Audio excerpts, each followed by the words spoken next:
تصوف چونکہ اخلاق کا نام ہے، عبادات میں ریاکاری ہو سکتی ہے، بندہ نماز پڑھے، روزہ رکھے، حج کرے، اس میں ممکن ہے کہ وہ کسی کو دکھانے کی خاطر ہو، لیکن جب من کی لائن مالک الملک کی ذات کے ساتھ جڑتی ہے تو وہاں ریاکاری ختم ہو جاتی ہے۔ تو تصوف والے صوفیاء کہتے ہیں کہ علوم کا نام دین نہیں ہے، بلکہ اور نہ ہی کسی رسوم کا نام ہے، رسموں کا نام نہیں ہے، بلکہ اخلاق کا نام ہے۔ جس کے من کی دنیا کی اخلاقی کیفیت چینج ہو گئی، وہ صوفی بن گیا۔ انہوں نے ساری زندگی لوگوں کی خاطر نہیں، نہ عبادتیں لوگوں کی خاطر کرتے ہیں، نہ وہ علوم لوگوں کی خاطر پڑھتے ہیں، لیکن یہ بھی یاد رہے کہ تصوف علم کے بغیر نہیں آتا۔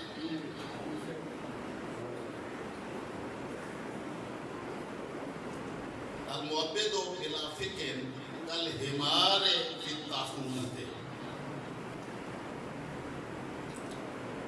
ابو بکر وراق کہ جو شخص فکر اور سمجھ کے بغیر عبادت گزاری کرتا ہے وہ ایسے ہے جیسے گدھا جٹا ہوا ہو چکی پیسنے میں، بس وہ صرف سارا دن گھومتا رہتا ہے، سفر کوئی نہیں طے ہوتا، وہاں کا وہاں ہی رہتا ہے۔ تو جو بغیر سمجھ کے، بغیر علم کے عبادت گزاری کرے تو وہ اس چکر کاٹنے والے گدھے کی طرح ہی ساری زندگی گزار دیتا ہے۔ اور ابو بکر وراق نے، یہ حدیث پاک تھی، اور ابو بکر وراق نے کہا من اکتفا بالکلام من العلم دون الزہد، جس نے زہد کے بغیر صرف علم پر اکتفا کیا، فقط تزندق، تو وہ بے دین ہو گیا۔ ومن اکتفا بالفقہ دون الورع، اور جس نے صرف علم کے ساتھ اپنا تعلق جوڑا لیکن من میں خشیت الہی پیدا نہ ہوئی، فقط تفسق، تو وہ نافرمان ہو گیا۔ اور جس نے علم اور زہد دونوں کو جوڑا، فقط تحقق، اس کو بارگاہ الہی نصیب ہو۔ یہ جو دین ہے، یہ دین انہی صوفیاء کے قدموں سے پھیلا۔ اور داتا غریب نواز، میں نے آپ کو بتایا کہ 981 سال تو آپ کی وصال کو ہو گئے، اس کا مطلب ہے کہ آپ کا دور 1000 سال پہلے کا ہے، اس میں تو کوئی شک نہیں۔ آپ نے اپنے دور کی بات کی کہ ہمارے دور میں آپ کا ایک دیوان تھا، تو وہ کوئی مانگ کے لے گیا تو اس نے سر ورق جو تھا نا، اس پر پہلا ورقہ ہٹا کے اپنا نام اوپر لکھ دیا۔ تو جو کچھ مشمولات تھے اس کے اندر بیان کیا ہوا تھا۔ داتا غریب نواز کشف المعجوب میں خود بیان کرتے ہیں۔ تو ایسے دور میں بھئی ہم پیدا ہوئے ہیں، یہ 1000 سال پہلے کی بات ہے کہ لوگوں نے دوسروں کے ذخیروں کو اپنی طرف منسوب کر لیا، لیکن پڑھنے والے جانتے ہیں کہ جو اندر لکھا ہوا تھا یہ اس نام اپنا لکھنے والے کا کلام ہو سکتا ہے یا نہیں ہو سکتا، وہ پڑھنے والے خوب جانتے ہیں کہ اس کی حیثیت کیا ہے اور جو کچھ اندر لکھا ہوا ہے وہ کیا ہے۔ تو پھر آپ نے جب کشف المحجوب لکھی تو اس پر پھر پہلے اپنا نام لکھا اور پھر آگے ساری فصول میں اس کا تذکرہ کیا، اور اسی میں سے میں یہ بس تھوڑی سی عبارت پڑھ کے ختم کرتا ہوں کہ ہم کس دور میں پیدا ہوئے۔ یہ حضور داتا غریب نواز 1000 سال پہلے کا تذکرہ فرماتے ہیں۔ آپ فرماتے ہیں کہ خداوند ذوالجلال عز و جل نے ہمیں ایسے دور میں پیدا کیا ہے جس میں لوگ ہوا و حفظ کو شریعت کہتے ہیں، نفس کی خواہشات کو لوگ شریعت کہتے ہیں، طلب جاہ، طلب حکومت اور تکبر کو عزت جانتے ہیں، اور علم کہتے ہیں کہ ہم بڑے صاحب علم ہیں۔ خلق خدا سے ریاکاری کو خوف خدا کہتے ہیں، یعنی لوگوں کے ساتھ ریاکاری کر کے جو جھوٹی حیثیتیں لوگوں کے سامنے ظاہر کرتے ہیں نا، تو اس کو یہ اعلان کرتے ہیں کہ ہم بڑے خوف خدا والے لوگ ہیں۔ کینہ دل کے اندر چھپا کے بغض، حسد، کینہ سے بھرے ہوئے دل میں چھپا کے رکھنے کو حلم اور بردباری کا نام دیتے ہیں کہ ہم بڑے حلیم لوگ ہیں، حالانکہ اندر جو ہے نا بغض اور کینہ، حسد، بغض سے بھرا ہوا ہوتا ہے۔ میں آپ کو تصوف کا ایک جملے میں اگر بیان کروں تو حلم اور بردباری کا نام تصوف ہے۔ صوفیاء حلیم ہوتے ہیں، علم ٹھنڈے مزاج کے مالک ہوتے ہیں، کوئی کسی مذہب سے تعلق رکھتا ہو، ان کی نظریں اس کے مذہب پر نہیں ہوتی ہے، مخلوق خدا ہونے پر ہوتی ہیں کہ یہ میرے رب کی مخلوق ہے۔ میں نے پیچھے دن کتے کے بچوں کا تذکرہ للہ کے حوالے سے کیا تھا، تو ان کی نظر محبت اللہ کی مخلوق کی طرف ہوتی ہے کہ مالک نے پیدا کیا ہے، جس حال میں بھی رکھا ہے وہ جانے اور اس کا کام جانے۔ ہم تو اللہ کی مخلوق کے لیے اپنے من میں بغض اور عناد اور حسد نہیں رکھتے۔ اس لیے داتا غریب نواز کی بارگاہ میں پتہ نہیں کس طرح کے لوگ آتے ہیں، خواجہ خواجگان کی بارگاہ میں کس طرح کے لوگ آتے ہیں، ہر ایک کو کسی کو دھتکارتے نہیں کہ سارے ہی آتے ہیں۔ حضرت اشعث بن عبد القیس یہ صحابی ہیں، تاجدار کائنات صلی اللہ علیہ وسلم نے ان کو ایک دن دیکھ کے فرمایا ان فیک خصلتین کہ اشعث تیرے اندر دو خصلتیں ہیں، یحبہم اللہ و رسولہ، جن کو اللہ اور اس کا رسول بہت پسند کرتے ہیں، تیرے اندر دو خصلتیں۔ پھر آقا علیہ السلام نے وہ دو خصلتیں بیان کی کہ جو اللہ اور اس کے رسول کو پسند ہیں، تیرے اندر دو خصلتیں ہیں، ایک الحلم والعناد، بردباری اور خودداری، یعنی اللہ اور اس کے رسول کے نام لیوا بردبار ہوتے ہیں، ٹھنڈے مزاج کے لوگ ہوتے ہیں، اور خوددار ہوتے ہیں کہ جو اللہ اور اس کے رسول کی بارگاہ سے جس کا تعلق ہو وہ مخلوق کے آگے ہاتھ کہاں پھیلائے گا۔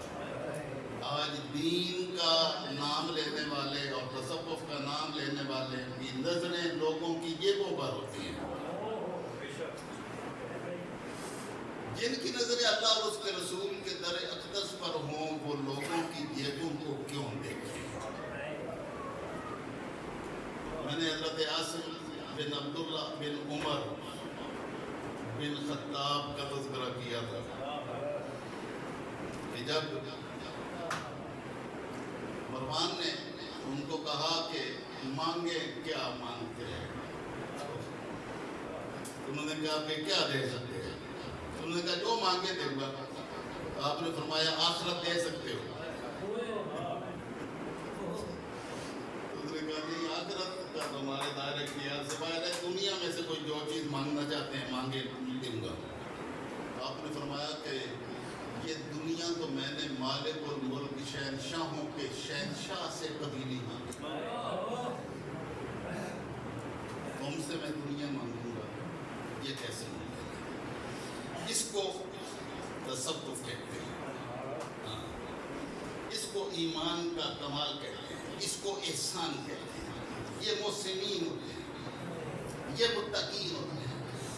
تو حضور داتا غریب نواز نے فرمایا کہ لوگوں نے من میں بغض، حسد، کینہ بھرا ہوا ہے، اور یہ چھپا کے رکھنے کو کہتے ہیں کہ بڑے حلیم ہیں، چپ کر کے رہتے ہیں، کوئی آگے سے بات نہیں کرتے، حالانکہ من بغض سے بھرا ہوا ہے۔ لڑائی کرنے کو مناظرہ کہتے ہیں۔ یہ داتا غریب نواز کی بات ہے۔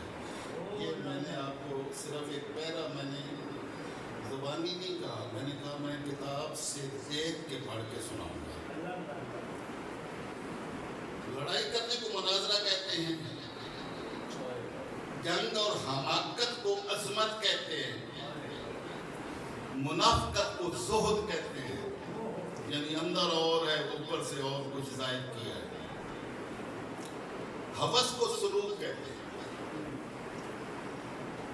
یعنی من جو ہے وہ خواہشات سے بھرا ہوا ہے، دنیا کی خواہشات سے، یہ دنیا بھی مل جائے، یہ دنیا بھی مل جائے، اتنا پیسہ ادھر سے بھی آ جائے، ادھر سے بھی آ جائے۔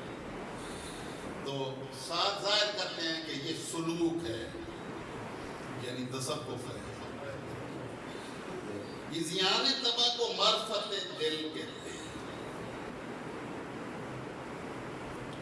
یعنی انسان کا دل جو ہے نا وہ اذیانی طور پر کسی وقت دھڑکتا ہے، تو دل کے دھڑکنے کو معرفت کہتے ہیں کہ ہمیں معرفت نصیب ہوئی ہے، اور دل جو ہے یہ بول رہا ہے، ذکر الہی سے بول رہا ہے۔ دل کی دھڑکن اور نفس کی تعویلات کو حجت کہتے ہیں،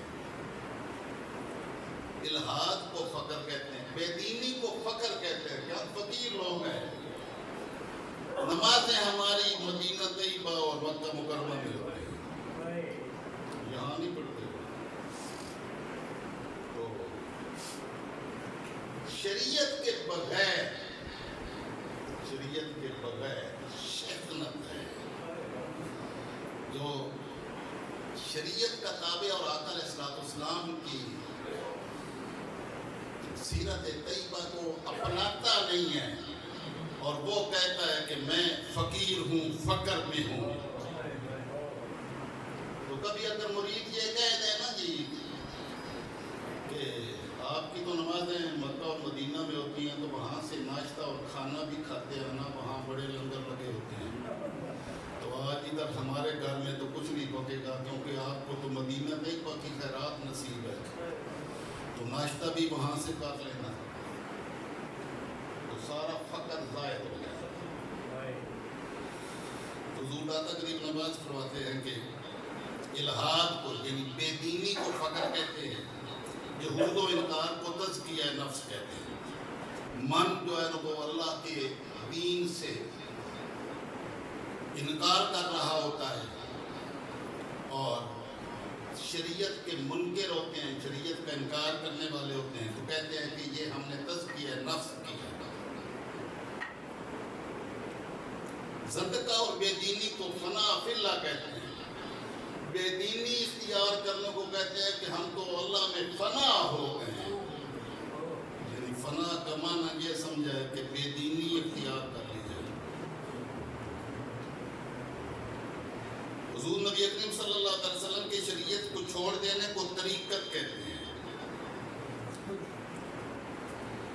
اور زمانہ میں آفت پھیلانے کو معاملات کہتے ہیں کہ ہم تو حسن معاملات کرتے ہیں۔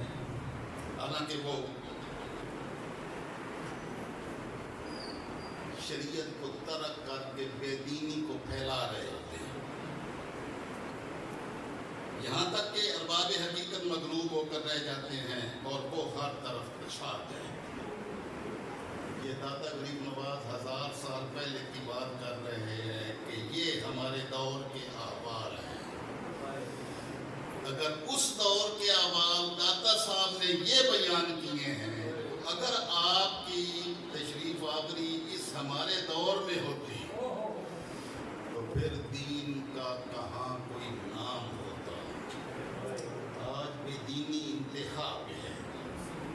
ہمیں داتا غریب نواز کی محبت اس طرف مائل کرتی ہے کہ صرف داتا داتا کہنے سے ان کی قربت نصیب نہیں ہوتی، ان کی قربت کے لیے ان کی راہ پر چلنا لازم ہوتا ہے۔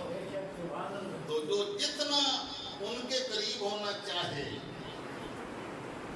تو وہ بس اس شعر کو یاد رکھے، گنج بخش فیض عالم، مظہر نور خدا۔ میں نے آپ کو کہا کہ جو حسن نیت اور نیت میں من میں جو کیفیات لے کر آتا ہے، اللہ کے صوفیاء رد نہیں کرتے، آنے والوں کو آنے دیتے ہیں، ان کے دل کشادہ ہوتے ہیں، وہاں ہر طرح کے لوگ آتے ہیں، جو بھی طلب لے کے کوئی آتا ہے وہ اس کی اپنی حیثیت من کی ہوتی ہے، لیکن جو اللہ کی تلاش میں اس کی بارگاہ میں آتے ہیں وہ پھر جاتے ہوئے یہ کہتے ہیں،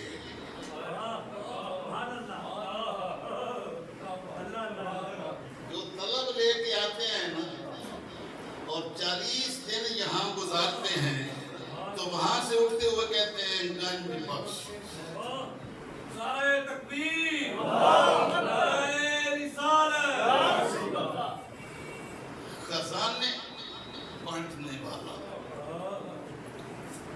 فیض عالم، صرف ایک بندہ نہیں، عالم کو فیض رساں ہے، جو بھی آتا ہے کبھی خالی ہاتھ نہیں جاتا۔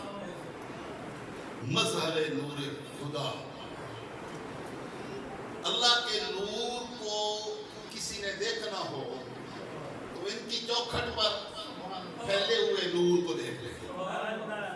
یہ مظہر، یہ بارگاہ جو ہے یہ مظہر نور خدا ہے، اللہ کا نور کے ظاہر ہونے کی جگہ ہے۔ ناقصاں پیر، اگر ناقص آئیں تو یہ ان کے لیے پیر کامل ہے، اور اگر کامل آئیں یعنی خواجہ غریب نواز آئیں تو ان کے لیے رہنما ہیں۔ ناقصاں پیر کامل، کامل رہنما۔ خواجہ نظام الدین اولیاء محبوب الہی نے فرمایا، جس کا کوئی مرشد نہ ہو تو وہ اس کتاب کا مطالعہ کرے، یہ کشف المعجوب پڑھے، اس کو مرشد کامل مل جائے گا۔ اس کی برکت سے یہ خواجہ نظام الدین اولیاء محبوب الہی نے ارشاد فرمایا، جن کے پیر نے یہ کہا، جن کے شیخ نے یہ کہا، گنج بخش فیض۔ اور کسی نے کہا سید حجویر مخدوم امم، مرشد او مرکد او پیر سنجر را حرم۔ سنجر، پیر سنجر کے لیے ان کی قبر مبارک کی جگہ حرم کا درجہ رکھتی ہے۔ تو یہ جن کو اللہ نے نگاہیں عطا فرمائی، جن کو کچھ نظر آتا ہے، جن کو نظر نہ آئے ان کو تو پھر سید الانبیاء نظر نہیں آئے، ان کو داتا غریب نواز کہاں نظر آنے ہیں؟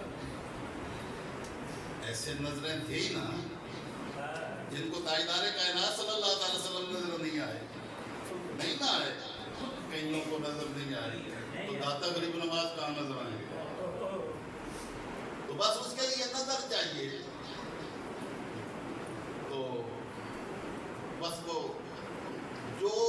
نیت اخلاص طلب لے کے آتے ہیں انہیں کو ملتا ہے.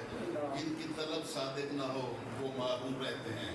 اللہ رب العزت ہمیں محروموں میں نہ کرے، ہمیشہ اپنی بارگاہ میں اپنے رسول صلی اللہ علیہ وسلم کی چوکھٹ سے ملنے والے لوگوں میں سے بنائے اور ان لوگوں کے ساتھ اپنا تعلق جوڑنے کی توفیق و سعادت عطا فرمائے جو اللہ اور اس کے رسول کی بارگاہ کے ساتھ جڑے ہوئے لوگ ہیں.